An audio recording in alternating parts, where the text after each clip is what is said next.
Shalom, salam sejahtera bagi Bapak Ibu Saudara-saudara, anak-anak yang dikasihi oleh Tuhan Yesus Kristus. Berjumpa kembali bersama saya Pendeta Eka di dalam renungan firman Tuhan pada hari ini, hari Selasa 24 Oktober 2023. Sukacita dan damai sejahtera dari Tuhan Yesus kiranya menyertai hidup kita sekalian. Puji nama Tuhan. Pembacaan firman Tuhan hari ini sampai pada pembacaan Kisah Para Rasul pasal yang ke-20. Kiranya firman Tuhan memberkati kita sekalian. Baiklah, sebelum kita akan merenungkan bagian firman Tuhan hari ini, kita akan berdoa terlebih dahulu. Tuhan Bapa di sorga, di dalam nama Tuhan Yesus, kami datang padamu ya Tuhan, mengucapkan syukur terima kasih buat kasih dan pemeliharaan Tuhan atas hidup kami sampai hari ini. Biarlah semua kebaikan Tuhan yang kami alami membawa kami semakin mengenal pribadi Tuhan, dan pengenalan akan Tuhan mendorong kami untuk hidup dalam ketaatan akan firman-Mu. Karena hanya dengan itu nama Tuhan dimuliakan. Karena itu mampukan kami Tuhan untuk dapat memahami apa yang Kau maksudkan dalam firman-Mu, serta Engkau menolong kami untuk kami dapat menerapkannya dalam hidup kami. Terima kasih Bapa, terpujilah nama-Mu. Demi nama Tuhan Yesus kami berdoa. Haleluya, amin. Kisah Para Rasul pasal 20 yang menjadi bacaan kita hari ini, bahan perenungannya diambil dari ayat yang ke-17 sampai 38. Demikian firman Tuhan. Karena itu, ia menyuruh seorang dari Miletus ke Efesus dengan pesan supaya para penatua jemaat datang ke Miletus. Sesudah mereka datang, berkatalah ia kepada mereka, "Kamu tahu bagaimana aku hidup di antara kamu sejak hari pertama aku tiba di Asia ini. Dengan segala rendah hati aku melayani Tuhan. Dalam pelayanan itu aku banyak mencucurkan air mata dan banyak mengalami pencobaan dari pihak orang Yahudi yang mau membunuh aku. Sungguh pun demikian, aku tidak pernah melalaikan apa yang berguna bagi kamu. Semua aku beritakan dan kuajarkan kepada kamu, baik di muka umum maupun dalam perkumpulan-perkumpulan di rumah kamu. Aku senantiasa bersaksi kepada orang-orang Yahudi dan orang-orang Yunani, supaya mereka bertobat kepada Allah dan percaya kepada Tuhan kita Yesus Kristus. Tetapi sekarang sebagai tawanan roh, aku pergi ke Yerusalem, dan aku tidak tahu apa yang akan terjadi atas diriku di situ, selain daripada yang dinyatakan Roh Kudus dari kota ke kota kepadaku, bahwa penjara dan sengsara menunggu aku. Tetapi aku tidak menghiraukan nyawaku sedikit pun, asal saja aku dapat mencapai garis akhir dan menyelesaikan pelayanan yang ditugaskan oleh Tuhan Yesus kepadaku untuk memberi kesaksian tentang Injil kasih karunia Allah. Dan sekarang aku tahu bahwa kamu tidak akan melihat mukaku lagi, kamu sekalian yang telah kukunjungi untuk memberitakan kerajaan Allah. Sebab itu pada hari ini aku bersaksi kepadamu bahwa aku bersih, tidak bersalah terhadap siapapun yang akan binasa. Sebab aku tidak lalai memberitakan seluruh maksud Allah kepadamu. Karena itu jagalah dirimu dan jagalah seluruh kawanan, karena kamulah yang ditetapkan Roh Kudus menjadi penilik untuk menggembalakan jemaat Allah yang diperolehnya dengan darah anaknya sendiri. Aku tahu bahwa sesudah aku pergi, serigala-serigala yang ganas akan masuk ke tengah-tengah kamu dan tidak akan menyayangkan kawanan itu. Bahkan dari antara kamu sendiri akan muncul beberapa orang yang dengan ajaran palsu mereka berusaha menarik murid-murid dari jalan yang benar dan supaya mengikut mereka. Sebab itu berjaga-jagalah dan ingatlah bahwa aku 3 tahun lamanya siang malam dengan tiada berhenti-hentinya menasehati kamu masing-masing dengan mencucurkan air mata. Dan sekarang aku menyerahkan kamu kepada Tuhan dan kepada firman kasih karunia-Nya yang berkuasa membangun kamu dan menganugerahkan kepada kamu bagian yang ditentukan bagi semua orang yang telah dikuduskannya. Perak atau emas atau pakaian tidak pernah aku ingini dari siapapun juga.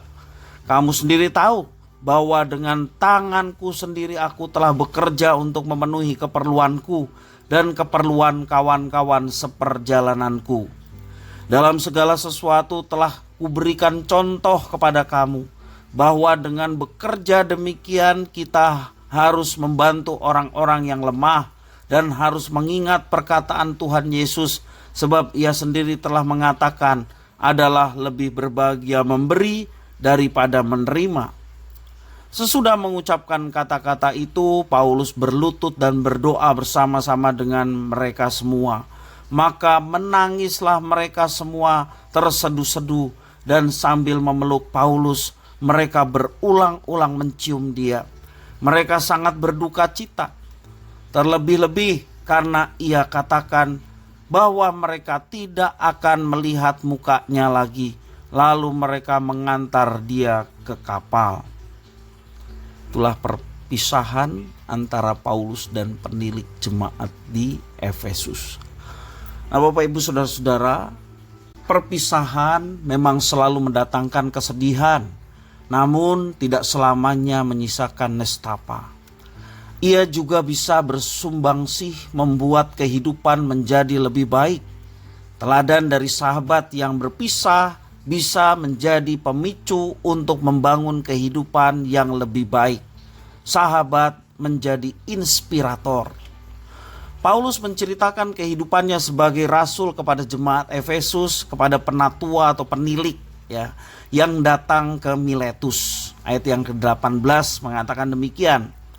Dalam memberitakan Kristus, dia memang menghadapi berbagai macam kesulitan dan kerap kali membuat ia menangis.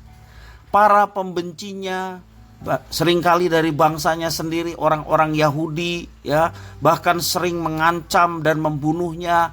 Namun Rasul Paulus tetap berjuang dan terus melayani demi kebaikan jemaat di Efesus. Baginya Injil harus dibagikan kepada banyak orang. Paulus berharap pelayanan yang mencapai garis akhir, dia ingin mewariskan sesuatu yang baik bagi jemaat di Efesus dan juga pemimpin-pemimpin di jemaat di sana. Setelah meninggalkan jemaat di Efesus, Paulus ingin agar mereka saling menjaga sebagai umat Tuhan. Paulus menasihati agar mereka awas dari segala macam ancaman-ancaman yang datang. Baik dari luar, juga dikatakan ada ancaman dari dalam. Akhirnya Paulus menyerahkan jemaat Efesus ke tangan kasih Kristus. Lewat teladannya, Paulus mendorong agar jemaat di Efesus saling menolong satu dengan yang lainnya sebagai bukti bahwa mereka adalah murid-murid Kristus. Jadi mewujud nyatakan siapa murid Kristus dengan hidup saling menolong, dan itulah muncul kekuatan sinergi antara umat Tuhan di Efesus. Setelah berlutut dan berdoa, pada akhirnya Paulus berpisah dengan mereka, meninggalkan jemaat di Efesus. Gaya hidup pengikut Kristus harus berbeda dan wajib memberikan dampak yang positif bagi orang-orang di sekitar.